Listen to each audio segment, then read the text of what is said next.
Syederalun Pangkalan Pengawasan Sumber Daya Kelautan dan Perikanan atau PSDKP Lampulo memusnahkan sejumlah alat tangkap nelayan. Barang hasil pengawasan yang telah dilakukan dalam kurun tahun 2024 di kantor PSDKP setempat pada Selasa 12 November 2024. Proses pemusnahan tersebut dengan cara dibakar yang dilakukan langsung oleh Kepala PSDKP Lampulo, Sahono Budianto, Ketua PN Banda Aceh Dr. Teku Syarafi, dan sejumlah pejabat lainnya.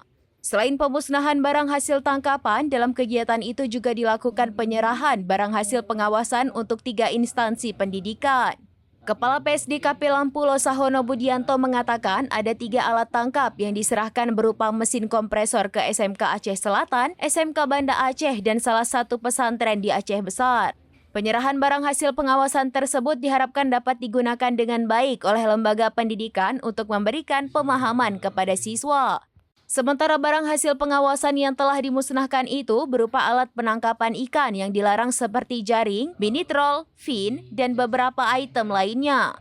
Total ada 15 item dari hasil operasi yang dimusnahkan. Dan 1 buah tembak ikan ini merupakan bagian dari kegiatan destruksi fisik untuk penggunaan bagian dari kompresor dan pengelabuan istilahnya kalau untuk penggunaan filmeknya.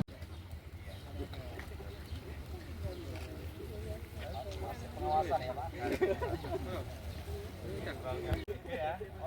Oke ya teman-teman ya. Siap. Ya, makasih. Ya, bisa Pak. Silakan kalau yang pas yang ini coba teman. Dia sekarang dulu. Sapel.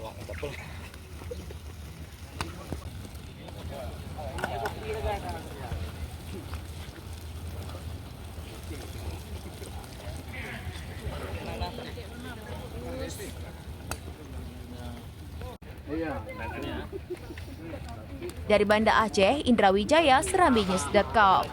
Download Tribun X sekarang, menghadirkan lokal menjadi Indonesia.